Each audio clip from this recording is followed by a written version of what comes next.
Hey everybody, this is Mike Troxel, and in honor of Valentine's Day today, I want to talk about one of my favorite couple sports, and that's dealing with money and investing.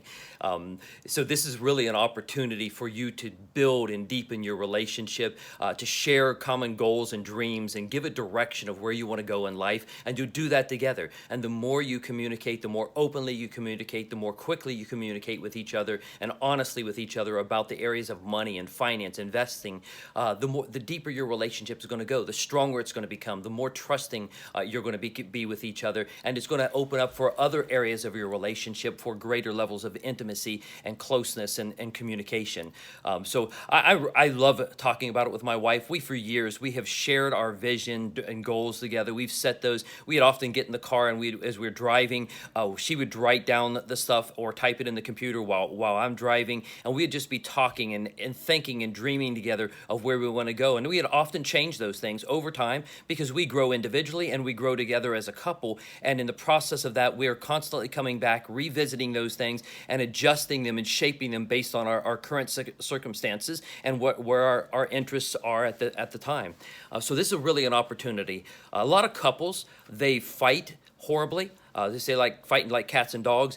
They really do. And a lot of marriages end and relationships separate as a result of disagreements over money. But I'd suggest to you, really, money is not the issue. Fundamentally, it's communication. Fundamentally, it is they do not see each other as teammates. They see each other as opposing teams in the process of how they deal with money. And they're trying to hide something from their spouse because they don't think their spouse is going to be happy, or they don't feel they can trust the spouse to communicate openly about what they're really doing with money.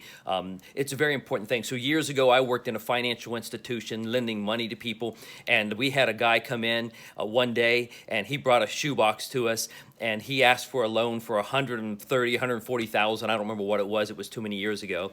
And we asked him why. As we were asking questions, the guy broke down and started crying. He said, I was cleaning the bedroom and I was rearranging the furniture. And when I moved the bed, I found under there a shoebox. And in this shoebox, I found the receipt, not the receipts, but the statements from credit card companies, credit cards that my wife had gotten in her own name without me knowing. She had been actually hiding these in her mailbox that she had at the post office. She got a post office box specifically for that, and so she had made a mistake of leaving some of those under the bed, and he found them, and they were $100,000 in debt to credit cards, and he was asking for an unsecured loan because he didn't have anything that he could put as collateral, and we had to sadly tell the guy no, and the guy was just devastated. And that's the kind of thing that is brutal to a relationship.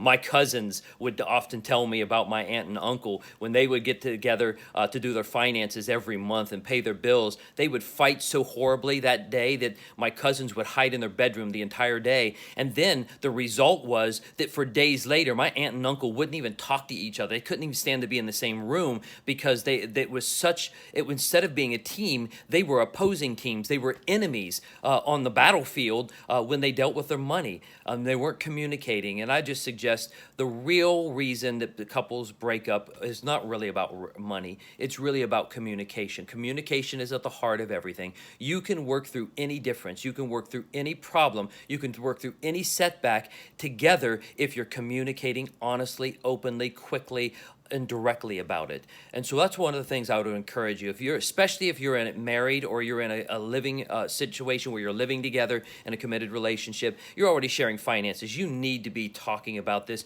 You need to be making this a team effort in what you're doing.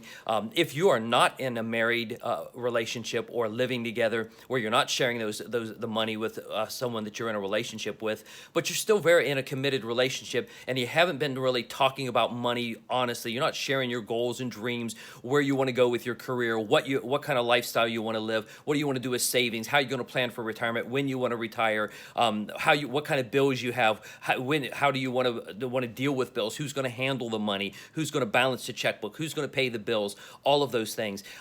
You need to start talking about those things right away. Today is a great time to start that conversation, to start building your relationship even deeper.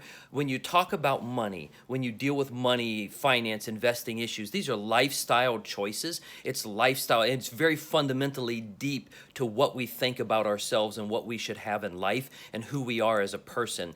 And so when you share about these things, when you pursue these together as a team, together on the same side, what you do is you're opening your relationship and the communication process to deeper levels of intimacy for that relationship. And it gives you greater opportunity to grow together and individually. So I really encourage you to start sharing together, building this as a team sport and enjoying it, making it fun, making it an exciting effort, something you look forward to doing and talking about together because you're sharing it. Even when you got those negative things, we all have situations in our life one time or another where we have some negative thing. We've had a bad bill, we've got medical problems, we got, whatever happens, you have to deal with those things. You make bad choices and you go buy something on a spur of the moment, and as a result, you're afraid to tell your spouse. And I had a good friend, her husband went out and bought a brand new sport bike, motorcycle, for thousands of dollars, didn't bother to tell her, and she walks into the garage one day to get something, and there's this brand new bike sitting there, thousands of dollars in debt that he had done, and never consulted her or anything.